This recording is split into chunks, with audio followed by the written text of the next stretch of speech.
मेरा नाम नवीन दिल्लीवार है और द समाचार निरंतर आप देखते रहते हैं, जिसके लिए मैं बहुत शुक्रगुजार हूँ आपका। देखिए, पिछले दिनों जो है ना, सिख समुदाय के 5वें गुरु जो है गुरु अर्जन देव सिंह साहब, उनका शहीदी दिवस था और काफी सालों से सिख समुदाय उनके शहीदी दिवस को मनाते आ रही है। इस साल भी मनाया गया दुर्ग में, और हमारे साथ मौजूद हैं दुर्ग गुरुद्वारा कमेटी के अध्यक्ष, MSME के उपाध्यक्ष दुर्ग जिला से, और बीजेपी के भी उपाध्यक्ष रह चुके हैं, अभी भी हैं 15 साल से, अरविंदर खुराना साहब। सर, बहुत स्वागत है आपका। धन्यवाद। मैं अर्जुन देव सिंह जी के शहीदी दिवस के उपलक्ष्य में आपसे मुलाकात करने आया हूँ, उनके बारे में कुछ बात हम करेंगे। तो पहले तो ये बताएं कि अर्जुन देव सिंह जी जो हैं, उनकी शहीदी दिवस, ये शहीदी दिवस क्यों मनाया जाता है? हमेशा हम देखते हैं जन्मोत्सव मनाते हैं गुरुओं का या भगवानों का, ये शहीदी दिवस क्यों मनाया जाता है? सबसे पहले तो क्योंकि आप श्री गुरु अर्जन देव जी महाराज जी का शहीदी के बारे में पूछे, तो मैं सबसे पहले वाहिगुरु जी का खालसा वाहिगुरु जी की फतेह। श्री गुरु अर्जन देव जी महाराज जी हमारे सिख समाज के जो 5वें गुरु हैं, 5वें गुरु हैं वो, और उनका शहीदी पर्व इसलिए मनाया जाता है क्योंकि उनकी जो शहीदी उन्होंने दी, वो सिख समाज आज उनकी शहीदी ही है कि आज सिख समाज का वजूद हो जाए। वह अपने समय पे उन्होंने सिक्खी कौम को बहुत निरंतर और तेजी से आगे बढ़ा रहे थे वह, जिसके कारण मुगलों को बहुत तकलीफ होनी चालू हुई थी, और उन्होंने मुगलों में से किसी बादशाह के बेटे पे भी अपना आशीर्वाद दिया था, क्योंकि वो उनके अगेंस्ट में थे, अपने पिताजी के अगेंस्ट में थे, तो उन्होंने श्री गुरु अर्जन देव जी महाराज जी ने उनको आशीर्वाद भी दे दिया था। तो इससे मुगल बहुत उनसे क्रोधित थे कि वह इतना निरंतर जो सिक्खी कौम को आगे बढ़ा रहे हैं और सिक्खी का प्रचार कर रहे हैं, जिससे मुगलों को ये डर लग गया था कि अब हमारा क्या होगा। तो उन्होंने उनको बहुत प्रताड़ित किया, तख्ती लोह पे बिठाया गया, गरम रेत पे उनको बिठाया गया, जिससे उनको बहुत प्रताड़ित किया गया, क्योंकि वह गुरु हैं, उन्होंने अपने आप को समर्पित किया हुआ था, उन्होंने काफी प्रताड़ना सही, और एक टाइम पे आके वह अपने शरीर त्याग दिए, उन्होंने शहीदी प्राप्त की। वह शहीदी आज सिक्खी कौम तभी आज यहाँ पे आपको दिखती है, जिसमें हम बोलते हैं कि हमारी जो पगड़ी है आज, उसी कारण से आज सिक्खी कौम यहाँ पे उनका वजूद है। ऐसे ही हमारे श्री गुरु गोविंद सिंह जी महाराज जी ने अपने 4 पुत्र जो शहीद करवाए, तो जाके आज सिक्खी कौम यहाँ पे अपना वजूद रखी है। भाजी, इसमें ये पूछना है मेरे को कि शहीदी दिवस आप लोग मनाते हैं, तो किस तरह का कार्यक्रम होता है, उनको किस तरह से याद करते हैं आप लोग?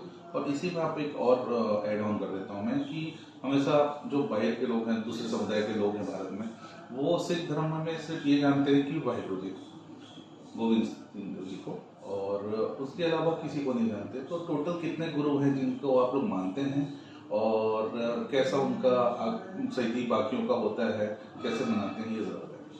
देखिए, श्री गुरु अर्जन देव जी महाराज जी की जो शहीदी पर्व हम इस तरह से याद करते हैं, शहीदी तो सभी ने दी, तो याद इसलिए किया जाता है क्योंकि यह इस समय पे बहुत गर्मी रहती है, और इसी समय पे वह शहीद हुए थे।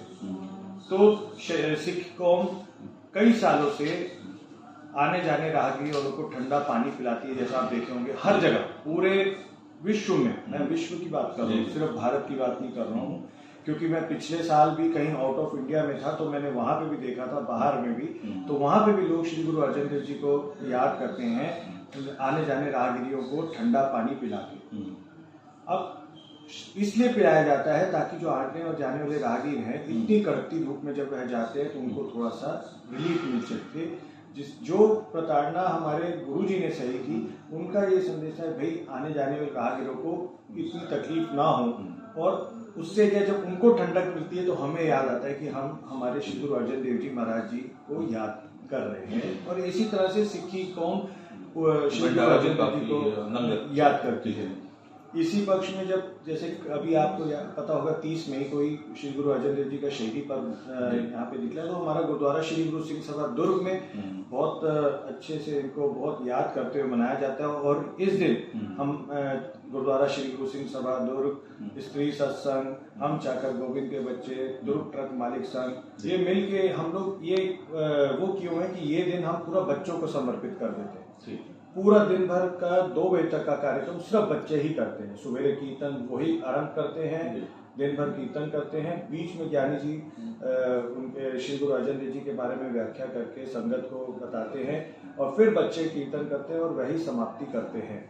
ये जो बच्चे कीर्तन करते हैं वो गुरुद्वारे के ही रहते हैं, यहाँ से सीखे हुए होते हैं और यहीं के बच्चे हैं, ये बाहर से रहते हैं? नहीं, इसमें क्या रहता है, पूरे दुर्ग, भिलाई, नांदगांव आसपास के बच्चे रहते हैं जो आते हैं, जो कि इनका एक हम लोग अभी उसके बाद आपको पता होगा कि गत्के का कंपटीशन 31 तारीख को, तो उसकी तैयारी करते करते में बच्चे आते हैं। और आपको मैं ये भी बता दूं कि गुरुद्वारा श्री गुरु सिंह सभा दुर्ग में ये बहुत बड़ी एक हमारे लिए एक वो अचीवमेंट ये है कि वहाँ पे संगत इतनी तत्पर है, वहाँ के आजू बाजू के जितने भी सिख समाज है, वहाँ के माता पिता इतने वो रहते हैं, बच्चों को वहाँ भेजते हैं, वहाँ पे क्लासेस लगती हैं, गुरुमुखी की क्लासेस लगती हैं, बच्चे कीर्तन सीखते हैं। तो वह जो कीर्तन सीखते हैं फिर उनको ही हम लोग मौका देते हैं कि वह सारा दिन अपनी जो कीर्तन सीखा है वह आए। वहाँ से फिर भिलाई से भी लोग आते हैं, जो अभी गत का कंपटीशन में हुआ तो उसमें कीर्तन कंपटीशन भी हुए थे, सब हुए थे, उसमें उनको इनाम भी दिए गए थे।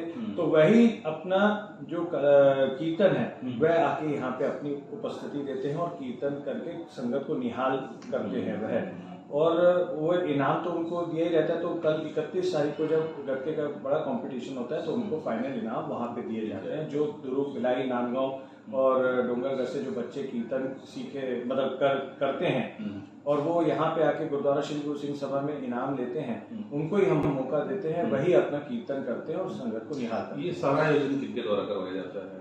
यह गुरुद्वारा श्री गुरु सिंह सभा दुर्ग में होता है आयोजन, गुरुद्वारा श्री गुरु सिंह सभा दुर्ग की तरफ से होता है। मैं सेवादार हूँ, अध्यक्ष तो बोलने से बोल रहे, मैं सेवादार हूँ।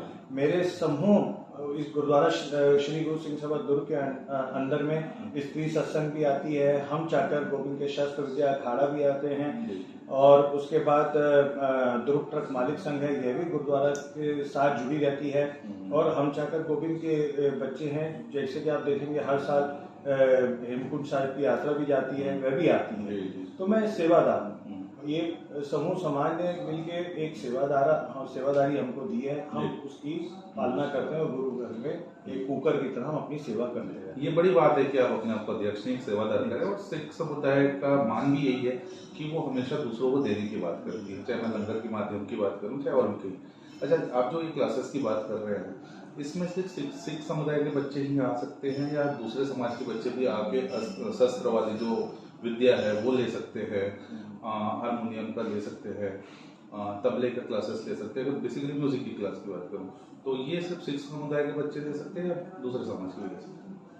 जो वर्टिकल क्लासेस होती है वह तो अभी हमने सिख समाज के बच्चों के लिए ही की है, ठीक है। पर अगर किसी ने हारमोनियम सीखना है, तबला सीखना है, कीर्तन सीखना है, पंजाबी सीखनी है, वह कोई भी समाज आके सीख सकता है, उनको हमने बिल्कुल छूट रखी हुई है। इसका कुछ फीस होगा? फीस लेते हैं या फ्री ऑफ कॉस्ट? नहीं, ये पूरी फ्री ऑफ कॉस्ट है। ये कोई भी हम किसी से भी, चाहे वो गत्का हो, चाहे कोई भी क्लासेस हो, चाहे हारमोनियम क्लासेस हो, चाहे तबला क्लासेस हो, चाहे गुरमुखी क्लासेस हो, इसकी हम कोई फीस नहीं लेते। गुरमुखी क्लासेस जो पूरी है, स्त्री सत्संग की जो हमारी जो पूरी स्त्री सत्संग की बीवियां हैं वह मिलकर बच्चों की क्लासेस पूरी आयोजित करती हैं, और पूरी गर्मी की छुट्टियों में गुरमुखी क्लासेस लेती हैं। तबला हारमोनियम के जो क्लासेस हैं वह वहाँ पे हमारे जो रागी आते हैं वह लेते हैं, और इसमें हमारे जो ज्ञानी ओमवीर सिंह जी हैं, हमारे गुरु के जो ज्ञानी जी हैं, वह इसके ऊपर में थोड़ा बच्चों के ऊपर सुपरविजन भी रखते हैं, और कोई फीस नहीं रहती है, फ्री ऑफ कॉस्ट रहती है। काफी अच्छी पहल है ये, समाज के लिए हमेशा सिख समाज ने दिया है और अभी भी दे रहे हैं। भाजी, आपने बताया कि गुरु जो हैं, मैं पहले पूछना चाहूँगा, अपने सवाल का जवाब नहीं दिया, कितने गुरु हैं जो सिख समुदाय मानती है? देखिए, वैसे तो सिख समाज में 10 गुरु हैं, ठीक है, पर हमें ये आदेश हुआ है हमारे गुरु महाराज जी का कि हम 10 गुरु के सामने हमारे सिर्फ एक ही गुरु हैं, धन श्री गुरु ग्रंथ साहिब जी। तो हमें उन्हीं के सामने माथा टेकना है, इसीलिए हम ये बोलते हैं कि हमारे अगर आप वैसा देखेंगे जिनके कारण पूरा सिख कौम है, सिखी कौम, तो उनके 10 गुरु हैं, लेकिन जो आदेश की पालना हम करते हैं वह श्री गुरु ग्रंथ साहिब जी महाराज जी की करते हैं, जो हमें गुरुओं के आदेश है। तो इसीलिए मैं यही बोलूंगा कि हमारे एक ही गुरु हैं, धन धन श्री गुरु ग्रंथ साहिब जी महाराज जी, जिनके सामने हम अपना शीश झुकाते हैं, जिनके हम आदेश की पालना करते हैं, जिनके सब हम सेवादार हैं।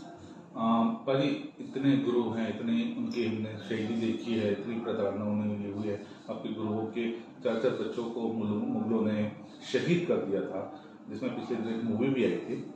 तो ये सारी चीज़ें हैं, इतनी तकलीफें आप लोगों ने झेली हैं सिख समुदाय ने, और एक वीर समाज भी कहा जाता है। आज भी अगर आर्मी में देखें तो सिख समुदाय के लोग सबसे ज़्यादा हैं। ये इतना प्राउड वाली बात है, लेकिन आजकल देखा जाता है कि सिख समाज के जो बच्चे हैं, युवा पीढ़ी की अगर बात करो, वो नशे में जा रहे हैं, और जो एक शान है आप लोगों की पग, उसको वो नहीं आगे बढ़ाने को तैयार है। तो आप सेवादार हैं, अध्यक्ष भी हैं, सिख समुदाय से आते हैं, आप लोग क्यों कुछ ऐसा प्लान नहीं करते कि बच्चों को सीख दी जाए कि सिख समुदाय में सबसे बड़ी शान की बात है पग, तो पग को कंटिन्यू करें, पग को उतारे ना। आपका बिल्कुल सोच बिल्कुल सही है, हम भी उसी में आते हैं कि इतनी शहीदियों के बाद हमें ये पग मिली है, हमें नाज है कि आज हम सिख हैं और ये पग हमारे सिर पे है। इतने जो हमारे गुरुओं ने इतने बलिदान दिए, अपना परिवार दिए, उसके बाद जाके आज हमें पग मिली है, सिक्खी मिली है। और बिल्कुल आप लोग का कहना भी सही है, और हम धन्यवाद भी करते हैं कि आप लोग इसका मान भी देखते हैं। इसमें आपको ये भी कहना ठीक है कि आजकल बच्चे भटक जरूर गए हैं, नशों में चले गए हैं, ये सब चीजों, उस चीज के लिए आज गुरुद्वारा श्री गुरु सिंह सभा दुर्ग बाध्य है कि अभी इसीलिए हमने क्या किया, हमारे गुरु घर में आएंगे। अभी देखिए गुरु अर्जन देव जी महाराज जी के इसमें हमने इतना बड़ा आयोजन किया बच्चों के लिए। उससे पहले गतके के पूरे छत्तीसगढ़ से बच्चे आए, उन्होंने कीर्तन और ये सब में पार्टिसिपेट किया ताकि बच्चे इधर उधर ना भटके। अभी जस्ट 10 दिन बाद एक और हम लोग गुरुमुखी कंपटीशन करा रहे हैं, जिसमें बच्चे उसमें भी पार्टिसिपेट करेंगे। उसमें हम लोग गुरुद्वारे साहब की तरफ से उनको कैश इनाम दे रहे हैं ताकि बच्चे इधर उधर ना भटके। ऐसे ही आए दिन हम कोई ना कोई आयोजन करते हैं ताकि यंग बच्चे गुरु घर से जुड़े रहें। और हमें नाज है गुरुद्वारा श्री गुरु सिंह सभा दुर्ग में, पूरे सिख समाज दुर्ग में, आसपास की संगत में नाज है कि वह अपने बच्चों को गुरुद्वारे के प्रति आकर्षित करते हैं और उन्हें बताते हैं कि यही हमारा घर है। तो वहाँ पे जो छोटे छोटे बच्चे हैं, आप मेरे में नाज रहता है कि जब हम लोग ये बड़ी बड़ी शबील लगाते हैं, सब करते हैं, तो छोटे छोटे बच्चे वहाँ पे जब आते हैं और वो शबील बांटते हैं, करीब 15-20 बच्चे ऐसे रहते हैं जो वहाँ पे अपनी सेवा भाव करते रहते हैं और वही रुके रहते हैं। तो हमें ये लगता है कि ये बच्चे अगर इस जगह में जुड़े रहेंगे तो ये नशाओं की तरफ नहीं जाएंगे और वो देखेंगे कि पगड़ी का महत्व क्या है, कि आज पगड़ी रहती है तो कितना महत्व रहता है।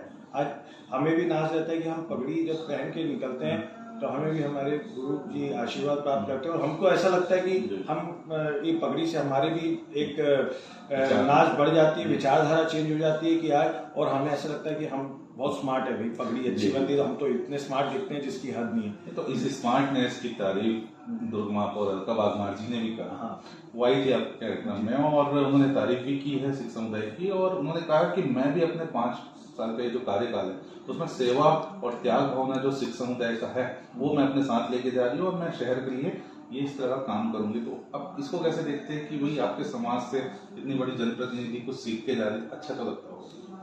बिल्कुल, ये तो हमारे लिए बहुत गर्व की बात रहती है कि कोई भी जनप्रतिनिधि गुरुद्वारे में आता है और वह कुछ चीज को अगर लेके जा रहा है और वो आगे बढ़ाने की सोचता है तो ये हमारे लिए गर्व की बात है। और वह बोल के भी जाते हैं कि मैं इस चीज को आगे भी बढ़ाऊंगी। जैसे उस दिन वह हम चाकर गोविंद के शस्त्र विद्या अखाड़ा के जो बच्चों ने जो अखाड़े का पूरा कॉम्पिटिशन रखा था जिसमें छत्तीसगढ़ के सब बच्चे आए थे गुरुद्वारा श्री गुरु सिंह सभा दुर्ग में, तो इसमें बहुत बड़ी चीज वो बोल के गई कि मैं यहाँ से सीख लेके जा रही हूँ और ये मैं बाहर भी जाके बताऊंगी बच्चों को कि तुम आप लोग जो इधर उधर भटकते हैं उससे ज्यादा अच्छा है कि आप लोग ये सब चीजों में ध्यान दीजिए ताकि आप लोगों का नशों की तरफ से ध्यान हटे। और एक सेल्फ डिफेंस, ये देखिए ये तो अखाड़ा जो रहता है ये तो गुरु महाराज जी ने ही अपनी पहल चालू की थी जिससे एक सिख समाज का बच्चा और सिखनी वह अपने आप को कैसे बचा सकते हैं मुश्किल समय में और कैसे अपना मार्शल आर्ट सीख के वह अपने आप को उस मुश्किल समय से निकाल सकती है। तो यही उसका मेन उद्देश्य है, सेल्फ रिस्पेक्ट। और दूसरा एक है अनुशासन। कि अनुशासन में जो आदमी रहेगा उसका तो वैसे ही भविष्य बहुत वो रहेगा। तो बच्चे अनुशासन में रहेंगे तो वैसे भी कई चीजें रहती हैं। क्या आप तो पहले देखिए, जिंदगी में कोई भी मनुष्य, चाहे कोई भी धर्म हो, कोई भी मनुष्य, अगर उसकी जिंदगी में अनुशासन है तो सब कुछ अच्छा है।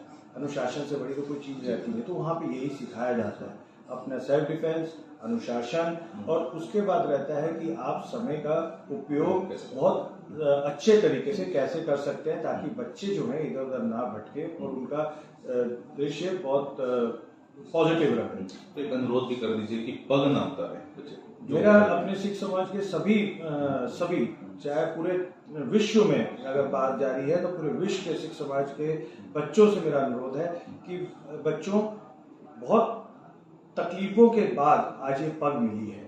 उस पग की इज्जत करना हमारा धर्म है और हमें आगे बढ़ना चाहिए। इस धर्म को हमारे को ये सोचना चाहिए। और ये चीज को आप लोगों को तब ज्ञात होगा कि कितने हमारे गुरुओं ने शहीदियां दी, अपने परिवार दे दिए, तब जाके हमें ये पग मिली है।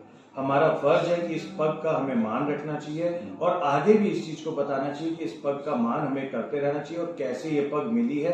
मैं हम सभी बच्चों से, उनके माता पिता से, उनके रिलेटिव से अनुरोध करूंगा कि इस पग का सब बच्चों को महत्व बताया जाए, कैसे ये पग मिली है, कैसे आज हम उसको आज तक कायम रखते हुए आ रहे हैं। और ये पग जब सर पे रहती है ना तो सिक्खी की शान रहती है और सिख उसी में अपने आप को स्मार्ट बोल सकता है जब ये पग शानदार सजी रहती है। मेरा सब बच्चों से अनुरोध है कि इस पग को अपने सिर पे जरूर रखें और इसका मान रखें, सम्मान रखें, ये हमारा फर्ज है।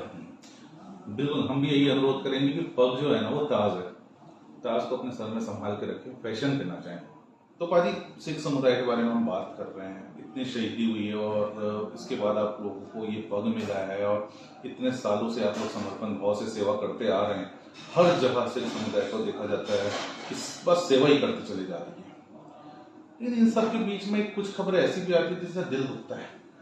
इसलिए दुखता है कि सिख समुदाय हमारे देश के, हमारे भाई अपने हैं, हमारे लिए इन्होंने कितनी जाने दी हैं। तो दिल इसलिए दुखता है कि धर्मांतरण का बात आता है इसमें। सिख समुदाय के लोग अपना धर्म बदल रहे हैं, कोई कुछ बन जा रहा है, कोई कुछ, मैं उसमें नाम नहीं दूंगा, बस इतना कहूंगा कि धर्मांतरण हो रही है। तो ये धर्मांतरण क्यों हो रही है? सिख समुदाय अपने आप में सक्षम है, सब चीज है सिख समुदाय के पास में, धर्मांतरण कहाँ से हो जा रहा है? कौन लोग ऐसे हैं जो आके आप लोग को परिवर्तित कर दे रहे हैं? इस पे क्या आपकी सोच रखते हैं और क्या संदेश इस विषय में आप देना चाहेंगे? देखिए, ऐसा है कि बहुत कठोर निंदा करता हूँ मैं ऐसे लोगों की जो धर्मांतरण के लिए आगे आके किसी भी धर्म के लोगों को अपने धर्म में परिवर्तित करते हैं। सिख समाज में आपने कभी देखा है क्या कि वह जाके किसी के घर में किसी का धर्म बदलाव के लिए बोले?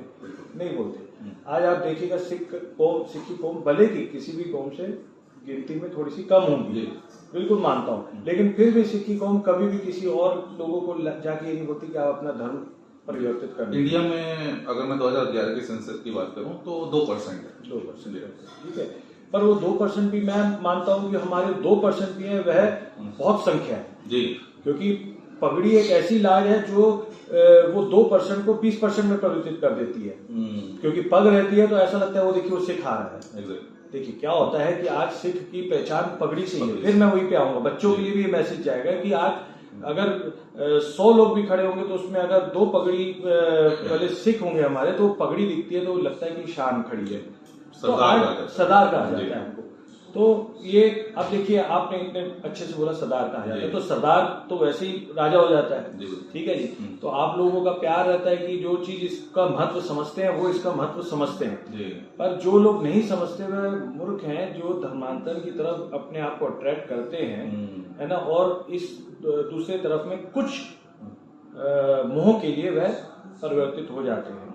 देखिए इसमें क्या है, हम भी बहुत पहल कर रहे हैं। गुरुद्वारा श्री गुरु सिंह सभा दुर्ग के सभी सेवादार मिलके इस चीज में बहुत पहल कर रहे हैं कि बच्चों, जो आपने मेरे से पहले क्वेश्चन पूछा था कि बच्चों को सिक्खी का महत्व बताया जा रहा है, सिक्खी के कई एजेंडे की इसको क्यों अपने को धारण रखना चाहिए, क्या तकलीफ होती है। पर अब ये होता है कि किसी परिवार को अगर कोई तकलीफ है, अब आप बिलीव नहीं करेंगे, वाहिगुरु जी के आशीर्वाद से गुरुद्वारा श्री गुरु सिंह सभा दुर्ग में कोई भी परिवार आता है, हम कोशिश करते हैं कि वह खाली हाथ ना जाए अगर कोई तकलीफ है तो। अच्छा, तो हम कोशिश करते हैं कि वो खाली हाथ ना जाए, उनका कहीं ना कहीं उनको मतलब गुरुद्वारा साहब की बख्शीश है, सभी सिख समाज का आशीर्वाद है कि उनको खाली हाथ नहीं भेजा जाता।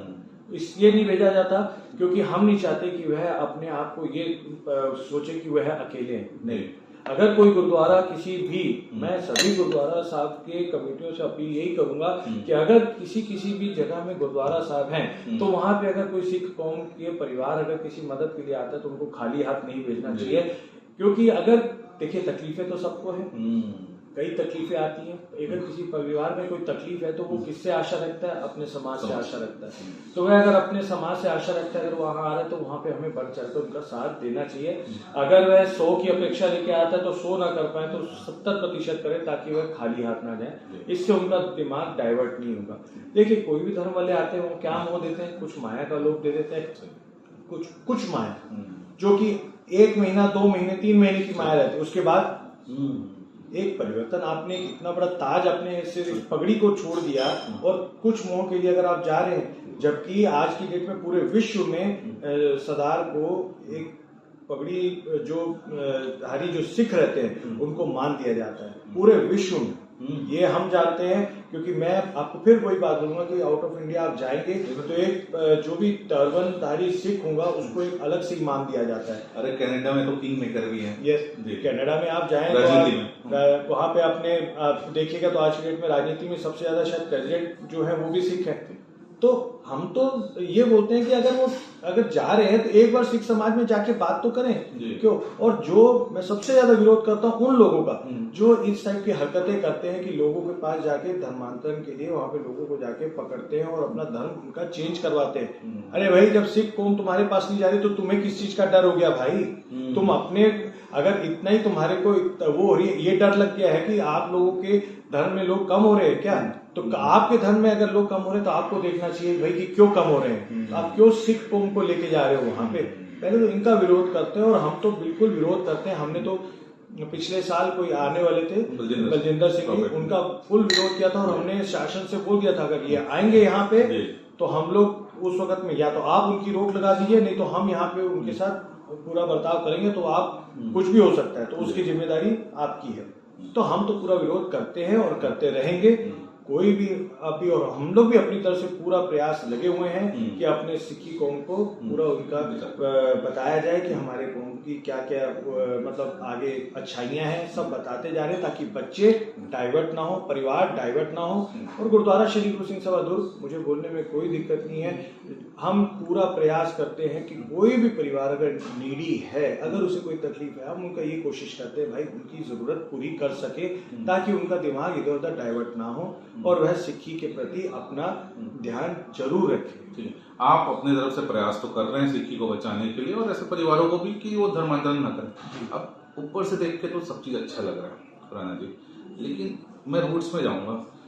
आपने पिछले साल बरजिंदर प्रॉफिट का आपने वो विरोध भी कर दिया और उस वजह से वो उनका कैंसिल भी हुआ प्रोग्राम, जिसके मैं बधाई भी दूंगा आपको, अपने समाज के लिए आपने कुछ किया।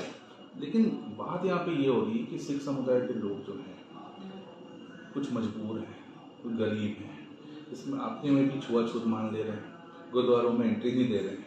तो ऐसे परिवारों को अगर कहीं से राशि मिल रही है तो उसलिए वो वहाँ पे धर्मांतरित हो जा रहे हैं। दूसरा, बाहर जाने का जो एक कल्चर है कि हमें बाहर जाना है, हमें वहाँ जाना है, अमेरिका जाना है, यूएस जाना है, कनाडा जाना है, उसके लिए वो डंकी रूट भी ले रहे हैं। तो ये जो मानसिकता बचपन से बच्चों में डाल दिया जा रहा है सिख समुदाय में कि तुम बड़े हो गए तो तुमको बाहर ही जाना है, वहाँ ही तुमको अच्छा करियर मिलेगा, तो इस रूट्स को क्यों नहीं चेंज कर रही है सिख समाज? क्या सबसे बड़ा कारण यही है कि धर्मांतरण के लोग जो आ रहे हैं वहाँ से उनको वीज़ा का लालच दे रहे हैं, असाइलम का लालच दे रहे हैं और एक कोटा का भी लालच दे रहे हैं कि आप हमारे समाज में आते तो कोटा भी आपको मिलेगा जो आपको सिख समाज में रहते हुए नहीं मिलेगा सरकार की तरफ से। तो कहाँ पे क्या दिक्कत लगती है? सरकार की तरफ से दिक्कत है, सिख समुदाय के रूट्स में कुछ दिक्कत है, ऐसा माहौल बन गया कि आपको बाहर ही जाना है, इसकी दिक्कत है? क्या लगता है मेरे को समझाइए। देखिए, इसमें सबसे पहले तो मैं आपकी इस बात से थोड़ा सा सहमत नहीं रहूँगा। इसमें ऐसा है कि देखिए सिख समाज बहुत अपने आप में स्ट्रॉन्ग है और छुआछात का तो हमारे गुरुद्वारे में कभी कुछ ऐसा हुआ ही नहीं है। कभी छुआछात तो हमारे गुरुद्वारे में कभी छुआछात वाला भेदभाव और ये सब कभी गुरुद्वारों में रहता ही नहीं है, कभी नहीं रहता है। अब रही बच्चे जो कनाडा वगैरह की सोच रहे हैं, देखिए क्या होता है, इसमें एक बहुत बड़ी चीज रहती है जो हम बोलते हैं कि इंफ्रास्ट्रक्चर और बाहर जाने के लिए, जिसके लिए हमारे आदरणीय प्रधानमंत्री श्री नरेंद्र मोदी जी भी लगे हुए हैं कि इंडिया में ही इतना इंफ्रास्ट्रक्चर हो जाए कि जो बच्चे बाहर जा रहे हैं वो है उनको इंडिया में ही इतना ज्यादा मिल जाए कि उनको बाहर जाने की आवश्यकता ना हो। और धीरे धीरे वे अपने प्रयास में लगे हुए हैं। हाँ, आज से अगर आप 10 साल पहले की बात करेंगे तो आप अगर अभी देखेंगे रिसेंटली में तो कनाडा और कहीं बाहर जाना थोड़ा सा कम हुआ है। कारण क्या है, धीरे धीरे इंडिया में काफी इंफ्रास्ट्रक्चर्स आते जा रहे हैं। बच्चे इंडिया में ही मल्टीनेशनल कंपनीज हैं जैसे दिल्ली, बॉम्बे, कलकत्ता, यहाँ पे अपने आप को एडजस्ट करने की सीख रहे हैं क्योंकि यहीं पे इतने स्कोप्स आते जा रहे हैं। और आगे जितना मेरे को ये समझ में आ रहा है कि जैसे आदरणीय प्रधानमंत्री जी नरेंद्र मोदी जी जो प्रयास कर रहे हैं कि बहुत सारे इंफ्रास्ट्रक्चर यहाँ आ जाए ताकि बच्चे बाहर ना जाके यहीं पे उनको नौकरियां मिल सके और अच्छे अच्छे पैकेजेस मिल सके, जिसके लिए बच्चे बाहर भ्रमित हो रहे हैं। तो वहाँ मेरे ख्याल से अगले 5-7 साल में ये सब चीजें यही हो जाएंगी। बच्चे अभी थोड़ा सा कम हुआ है, आगे जाके ये बिल्कुल ही खत्म होने के चांसेस हैं। और जो कि कोई भी हम देखें तो कोई भी सोचता है कि हाँ मेरे को बाहर जाएंगे तो ये पैकेज मिलेगा, बाहर जाएगा तो ये पैकेज मिलेगा, वह मेरे ख्याल से इंडिया में उपलब्ध हो जाएगा तो बच्चे नहीं जाएंगे, बच्चे बाहर नहीं जाएंगे। एक किसी में आखिरी सवाल पूछ लेता हूँ कि ऐसे लोग भी देखते हैं पाजी की वो धर्मांतरित हो जाते हैं किसी समुदाय विशेष में, लेकिन अपनी पहचान नहीं छोड़ते, अपना पग नहीं छोड़ते, दाढ़ी रखते हैं। तो ऐसे लोगों के खिलाफ क्यों ना ऐसे कठोर कदम उठाए जाए कि पूरे सिख समाज देखे कि अपना धर्म और अपनी समाज छोड़ने का सजा क्या होता है। हम लोग तो सबसे पहले इसकी तरफ अगर हमें कहीं इंफॉर्मेशन मिलती है तो हम तो सबसे पहले भीड़ के वहाँ पे उनके घर जाते हैं और उनको पहले पूरी सिखी कौम के बारे में बताते हैं। उनको अपने सिख मतलब समाज, अपना सिख धर्म ना छोड़ने का उनको पूरा वो करते हैं। उसके बाद भी अगर उनका ये लगता है और अगर ये सब करते हैं तो हम उनको बिल्कुल ये बोलते हैं कि या तो आप ये जो हमारा मान है, सम्मान है, उसको हटा दीजिए और आपको जो धर्म अगर तब भी अगर करना है तो आप वो कर लीजिए। जैसे कि मैं आपको आज से 2-3 साल पहले की बात बताता हूँ। हमारे को गुरुद्वारा श्री गुरु सिंह दुर्ग में ही एक परिवार के बारे में पता चला था। हमने उनको बुलाया, डांटा और सारा समाज उनके ऊपर चढ़ाई किया। फिर उनको अपने सिखी कौम के बारे में बताया, उनकी कुछ प्रॉब्लम्स थी, उनको गुरुद्वारा श्री गुरु सिंह सभा दुर्ग ने सभी सेवादारों ने मिलकर, समाज ने मिलकर उनकी कुछ टेंशन दूर की थोड़ी सी। उसके बाद हमने उन्हें दंड लगाया सेवा का 1 महीने का कि आप वहाँ पे पूरे परिवार नहीं, जो एक उनके परिवार के मेन हेड ने जिनसे गलती हो रही थी कि आप आके सुबेरे जो संगत के जोड़े हैं जो उनको आप झाड़ोगे। तो उन्होंने पूरा 1 महीने तक वो काम किया। उसके बाद उन्होंने उस चीज को खत्म किया। देखिए क्या है, हम दंड देने वाले हम कोई नहीं होते, वाहिगुरु जी के सामने में हमारा कोई अधिकार नहीं। लेकिन फिर भी अगर हमें कहीं पता चलता है तो हम सबसे पहले वहां पहुंच के उनको जितना पूरा समाज उनको डांटता है, डबाता है और उसके बाद सिखी कौम के बारे में समझाता है, उनकी कोई दिक्कतें हैं उनको पूरी करने की कोशिश करते हैं कि भाई आपको दिक्कतें हैं। अगर फिर भी वो नहीं मानते तो हम पूरा दंड देते हैं उनको और पूरा समाज मिलकर देता है। ठीक है, समाज तो दंड दे ही रहा है और परेशानियां जो है ना वो सिर्फ धर्मांतरण को लेकर नहीं, सिर्फ समाज में। हमने राजनीति की बात कही पीएम मोदी साहब की, तो मोदी साहब पे तो नहीं जाऊंगा, लेकिन विष्णुदेव साहब जो हमारे छत्तीसगढ़ के मुख्यमंत्री हैं, आप इतने सक्रिय हैं राजनीति में 15 सालों से, आप उपाध्यक्ष भी हैं दुर्ग जिले के बीजेपी से। जी आपकी सरकार आ गई, कहीं कुछ आयोग मिल जाता, विधायकी की टिकट नहीं मिली, कुछ नहीं हुआ, लेकिन कहीं कुछ आयोग मिल जाता, निगम मंडलों में कुछ मिल जाता, तो वो क्या अच्छा नहीं होता? सिख समुदाय को क्या साइडलाइन किया जा रहा है बीजेपी सरकार में? नहीं, मैं ऐसा कभी नहीं बोलूँगा। क्या है, हमारी जो भारतीय जनता पार्टी की सरकार है, हमारे आदरणीय मुख्यमंत्री महोदय श्री विष्णुदेव साय जी हैं। ऐसा नहीं है कि सिख कौम को कहीं पे भी साइड किया जाता है। देखिए अभी अल्पसंख्यक आयोग के अध्यक्ष जो बने हमारी सिख कौम की अमरजीत सिंह जी हैं जो, तो ऐसा नहीं है कि सिख कौम को कहीं पे भी साइड किया जाता है। अब दुर्ग जिले को तो साइड लाइन किया जाए ना, एक मंत्री पद मिला, आप भी इतने सक्रिय राजनीति में हैं, अपना तन मन धन सब दे दिया बीजेपी को, तो एक आयोग का तो मिलना था।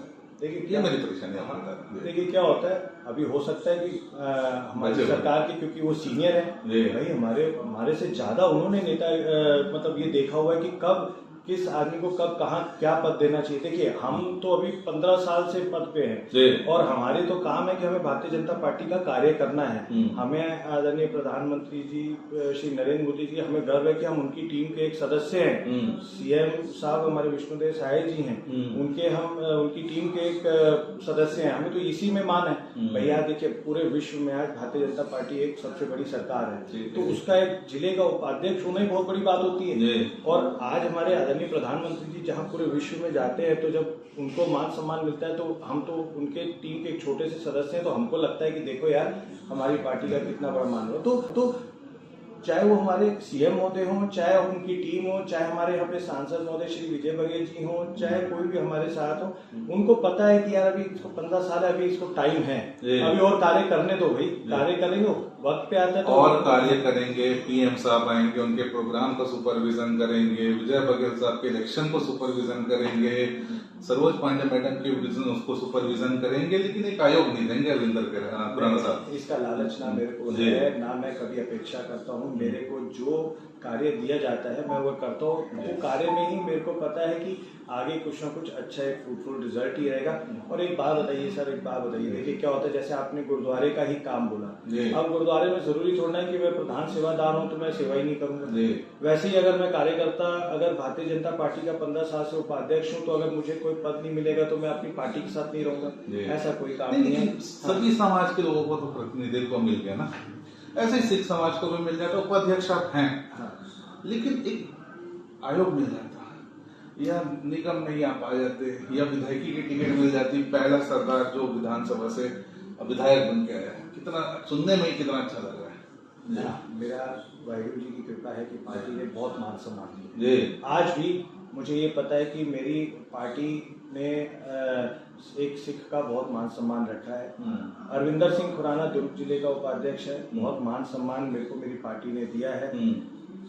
ये कोई जरूरी नहीं है कि विधानसभा में विधायक की टिकट मिल जाए या फिर कोई पद मिल जाए तो उसके कारण ही मान सम्मान होता है। आज आप ये देखिए, जब एक अरविंदर सिंह खुराना अगर कहीं जाता है तो आज कोई भी हमारे नेतागण हो या फिर कोई भी हो, वो इतना प्यार दे देता है कि उसी से हमारा जो मान सम्मान है और जो हमारा पद है ना वह बढ़ जाता है। वो प्यार ही बहुत बड़ी चीज होती है। प्यार तो बड़ी चीज है, तो ये प्यार कहीं अगले साल देखने को तो नहीं मिलेगा। दुर्ग की बाजी तो अब नहीं मारता है, भिलाई में तो बाजी मारते नहीं दिखेंगे अरविंदर खुराना साहब। नगर निगम का चुनाव है तो भिलाई में कहीं, क्योंकि बीजेपी हमेशा चौंकाती है, तो हमें चौंकाने तो नहीं जा रही है, कहीं कुछ पक तो नहीं रहा अंदर खिचड़ी। इसमें आप इसमें कोई टिप्पणी नहीं है, कोई आपको नहीं बोलूंगा कि हमारे बड़े नेतागण हैं, वह बहुत बहुत ज्यादा हमारे से ज्यादा नेतागिरी उन्होंने देखी हुई है, बहुत ज्यादा उन्होंने समझा हुआ है। वक्त आने पे वो क्या करते हैं उन्हीं के ऊपर छोड़ा। क्योंकि पिछले दिनों में विजय बघेल साहब की इंटरव्यू ले रहा था और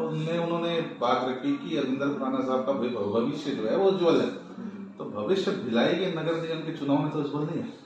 देखिए हमारे सांसद महोदय जी जो है ना, वो एक बहुत ही प्यारे स्वभाव के नेता हैं, तो वह जहाँ पे भी जाते हैं ना, हमें एक कार्यकर्ता के साथ साथ एक भाई जैसा लेके चलते हैं। तो उन्होंने हमेशा एक अपना प्यार और हमें सम्मान दिया है। तो वह जरूर बोले होंगे उज्जवल भविष्य, तो उज्जवल भविष्य दिया तो हुआ है भाई। चाहे हमारे सांसद जी आज उज्जवल भविष्य तो है ही मेरा भाई। देखिए मैं बिल्कुल खुश हूँ। आपको मैं एक बात बता देता हूँ, चाहे हमारे सांसद महोदय हों, हमारे सांसद महोदय जी के साथ चलना, देखिए क्या होता है, कोई भी एमपी के साथ अगर आप चल रहे हैं है ना, उनके साथ तो मान सम्मान तो है ही। कोई भी विधायक गण हो हमारे, है ना, उनके साथ अगर चल रहे हैं तो आज वो हमारे साथ चल रहे हैं और हम उनके साथ चल रहे हैं तो हमारा तो सम्मान है ही ना उसमें। पार्टी हमारी, सांसद जी साथ लेके चल रहे हैं, विधायक गण साथ लेके चल रहे हैं तो हमारा तो सम्मान है ही ना उसमें। क्या दिक्कत है इसमें? सम्मान में कोई कमी नहीं है, हम बिल्कुल बहुत बढ़िया है। हमारे भारतीय जनता पार्टी पूरा सम्मान दिया है। हमारे सीएम महोदय जी ने छत्तीसगढ़ के, उन्होंने पूरा सम्मान दिया है। हमारे प्रदेश अध्यक्ष जी ने सम्मान दिया है और हमारे सांसद महोदय जी, विधायक गण, सब ने बहुत सम्मान दिया हुआ है। उस सम्मान के सामने में पद को अगर मैं देखा जाए तो पद को मैं गिनती नहीं देता। देखिए पद क्या होता है, पद क्या है, आना जाना है। आज है 5 साल बाद नहीं रहना। पद आने के बाद उसको मेंटेन करना बहुत बड़ी बात होती है। तो आज मैं ये जानता हूँ कि अगर मैं आज पद में, उपाध्यक्ष के पद में हूँ, तो मुझे ये पता है कि इस 15 साल के उपाध्यक्ष पद में मुझे मान सम्मान सबसे मिला है। आगे भी जैसा पार्टी आदेश करेगी वैसा ही हमको करना है। नहीं, पार्टी अगर आदेश करती तो अरविंदर खुराना साहब की का क्या जवाब हो? हामी भरेंगे, लड़ने को तैयार है। अगर कोई जिम्मेदारी देती है तो वो निभाने को तैयार है। हाँ बिल्कुल, पार्टी जो भी जिम्मेदारी देगी क्यों नहीं निभाएंगे, बिल्कुल बिल्कुल निभाने के लिए तैयार है। हमारे को जो जिम्मेदारी पहले भी दी गई है, मैं क्योंकि एक उद्योगपति भी हूँ, अपना उद्योग छोड़ के जो मेरे को जिम्मेदारी दी गई, मैं कहीं पे भी उस जिम्मेदारी से पीछे नहीं हटा।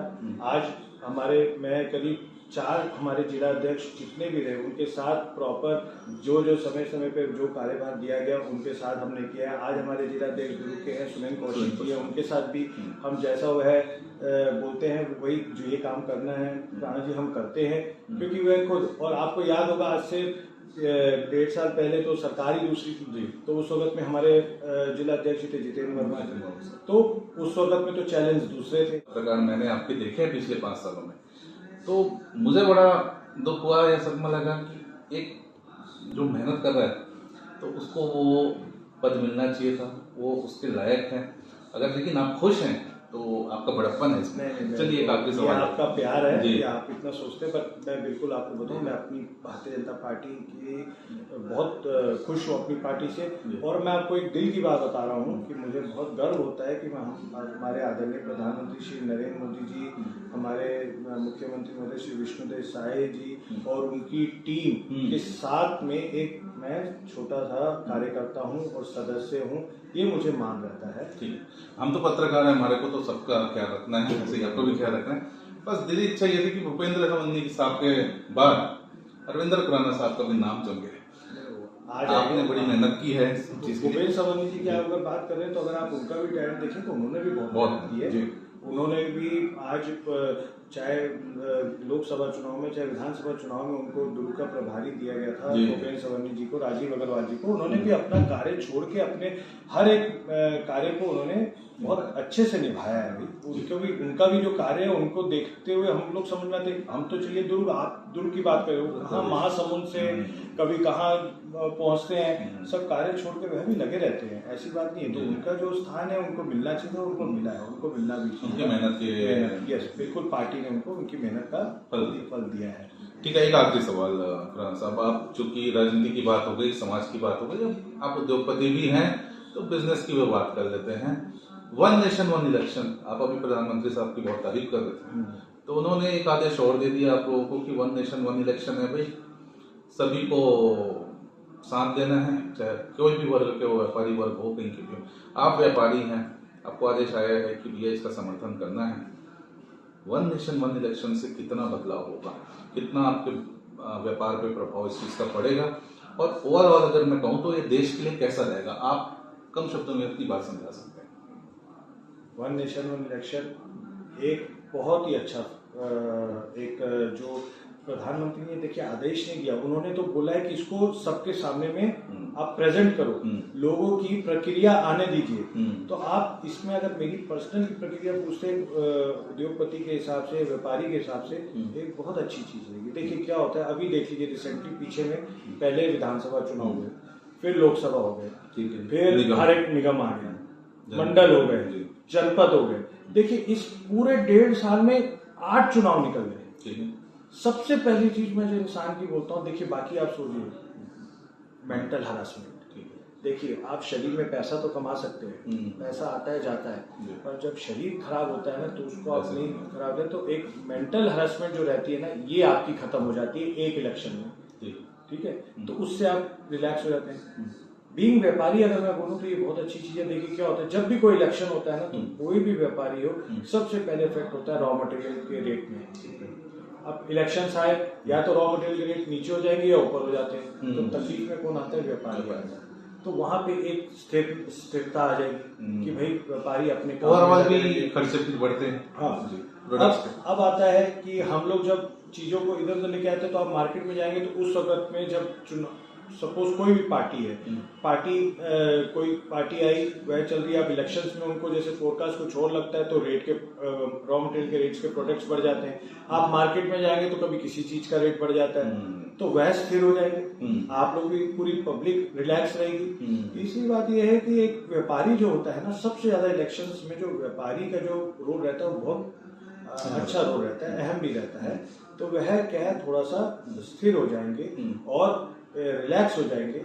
उनका एक बार में इलेक्शन जब खत्म होंगे, मेंटल हेरेसमेंट्स खत्म होंगी, खर्चे बचेंगे।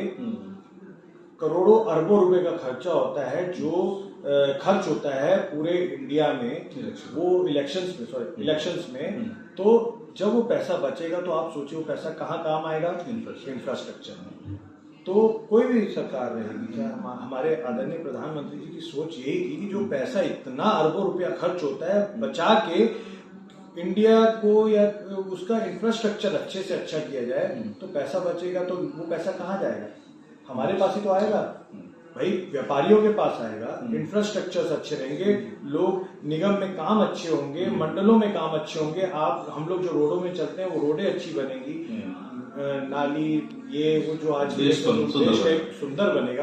भाई हर जगह पे जाते हैं हम लोग, बोलते हैं ना, आप किसी भी जगह पे जाते हैं तो वहां पे बोलते हैं कि ये बहुत सुंदर है, तो हर जगह सुंदर कहलाएगी, क्योंकि पैसा आपके पास इफरात रहेगा। जो अनवांटेड खर्चे हैं इलेक्शंस में होते हैं वो बचेंगे। तो one nation one election is a very positive सोच, and it is I think so it would have been done long back, but it is done now, so it should be implemented, and it's a very beautiful decision and very strong decision taken by honorable prime minister sir.